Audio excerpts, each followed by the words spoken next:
안녕하세요. 오늘은 8월 13일 연중 제19주간 토요일입니다.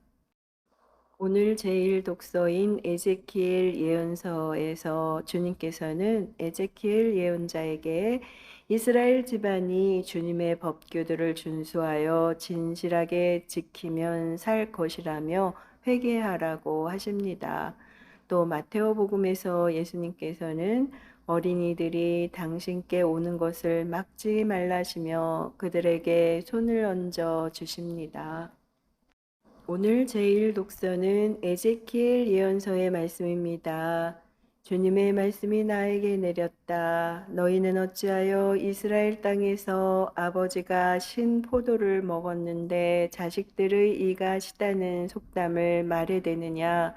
주 하느님의 말이다. 내가 살아있는 한 너희가 다시는 이 속담을 이스라엘에서 말하지 않을 것이다.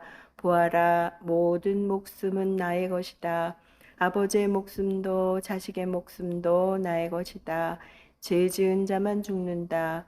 어떤 사람이 의로워서 공정과 정의를 실천하면 곧 산 위에서 음식을 먹지 않고 이스라엘 집안의 우상들에게 눈을 들어 올리지 않으며 이웃의 아내를 더럽히지 않고 달거리하는 여자를 가까이 하지 않으며 사람을 학대하지 않고 빚 담보로 받은 것을 돌려주며 강도짓을 하지 않고 굶주린 이에게 빵을 주며 헐벗은 이에게 옷을 입혀주고 별일을 받으려고 돈을 내놓지 않으며 이자를 받지 않고 불의에서 손을 떼며 사람들 사이에서 진실한 판결을 내리시며 나의 규정들을 따르고 나의 법규들을 준수하게 진실하게 지키면 그는 의로운 사람이니 반드시 살 것이다. 주 하느님의 말이다. 이 사람이 아들을 낳았는데 그 아들이 폭력을 휘두르고 남의 피를 흘리게 하면 아들이 살 것 같느냐? 그는 살지 못한다. 이 모든 역겨운 짓을 저질렀으니 그는 반드시 죽어야 한다. 그가 죽은 책임은 자신에게 있다. 그러므로 이스라엘 집안아, 나는 저마다 걸어온 길에 따라 너희를 심판하겠다. 주 하느님의 말이다. 회개하여라. 너희의 모든 죄악에서 돌아서라. 그렇게 하여 죄가 너희에게 걸림돌이 되지 않게 하여라. 너희가 지은 모든 죄악을 떨쳐버리고 새 마음과 새 영을 갖추어라. 이스라엘 집안아, 너희가 어찌하여 죽으려 하느냐? 나는 누구의 죽음도 기뻐하지 않는다.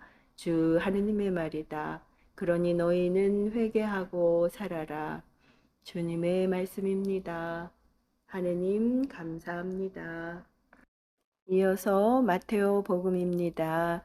그때의 사람들이 어린이들을 예수님께 데리고 와서 그들에게 손을 얹고 기도해 달라고 하였다. 그러자 제자들이 사람들을 꾸짖었다. 그러나 예수님께서는 이렇게 이르셨다. 어린이들을 그냥 놓아두어라. 나에게 오는 것을 막지 마라. 사실 하늘나라는 이 어린이들과 같은 사람들의 것이다. 그리고 그들에게 손을 얹어주시고 나서 그곳을 떠나셨다. 주님의 말씀입니다. 그리스도님 찬미합니다. 이어서 오늘의 묵상입니다. 우리는 지난주부터 교회 공동체를 위한 말씀인 마테오 복음 18장과 그 다음 복음 말씀을 듣고 있습니다. 이 내용은 하늘나라에 들어가려면 어린이와 같이 되라는 예수님의 말씀으로 대단원을 시작합니다. 이어서 공동체를 유지하는데 정말 중요한 요소들, 곧 용서와 하느님 나라와 부자, 그리고 혼인의 불가해소성과 같은 무거운 주제들이 이어집니다. 그리고 오늘 복음에 다시 한번 하늘나라가 어린이와 같은 사람들의 것이다 라는 말씀이 나옵니다. 전형적인 말씀의 반복입니다. 성경에서 반복은 말씀을 강조하려는 대표적인 글쓰기 방식입니다.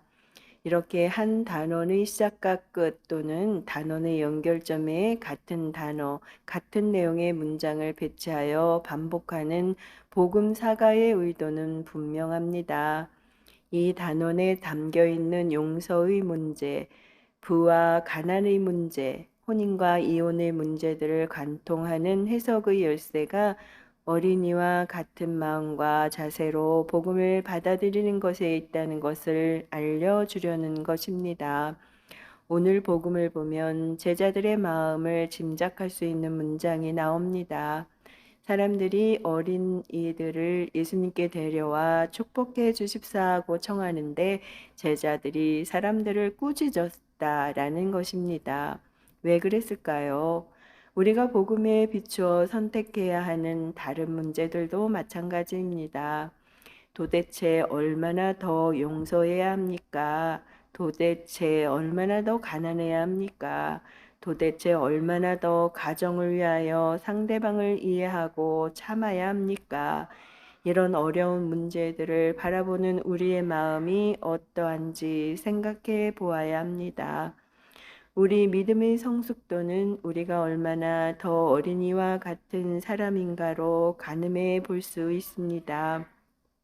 어린이는 자녀의 마음을 잃지 않은 사람입니다.